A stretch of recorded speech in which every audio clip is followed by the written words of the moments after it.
qabyaalada ay ka hadlaysaa maadaama aynu ognahay qabyaaladu halka ay marayso iyo xumaanteedana ilaa weligeed ay ka soo hadlayeen abwaanintii hore ee ayna soo wada gaareen xitaa aynu suugaan ku soo gaaraynay abwaan Suudaan Timcade oo kale gaariyo oo kale ilaahay naxariista ay ka wada hadlayeen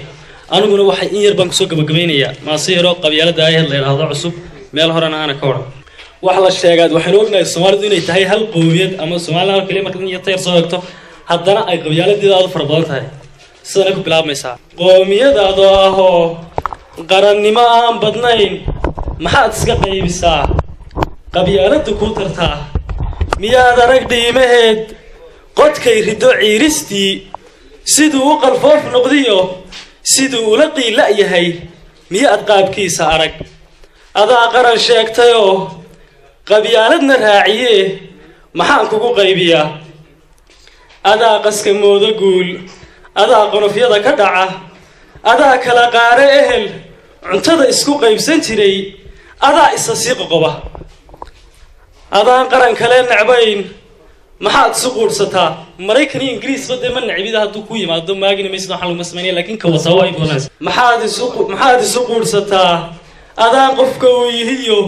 qulubtiisaba aqoon maxaad qolo ugu nacdaa TV ka soo baxo maxuu waxa eegmaysid xaqu yahay madanaas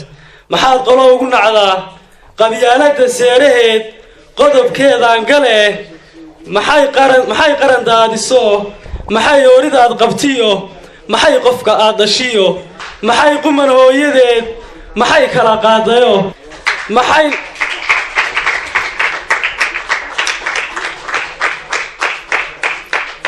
maxay ninka qaatay iyo qofkii jecel aayaheed warmaha qada uga dhigto muxuu ku qasaarayo muxuu qiimii dadnimo muxuu ku yar iibshayo xumaha qalbigiisa degay rabbina ku qisaasaya ana qiiriyo wax sheeg hamigu igu qaadayo qamuuyo la toosayo qalbigu hayn waayo wax qabadkaygaan badnayn waxaan hayay quudhayo haddaad ruux qaato tahay maxaan kuu quudhay hiil maxaan murti kuu qadimay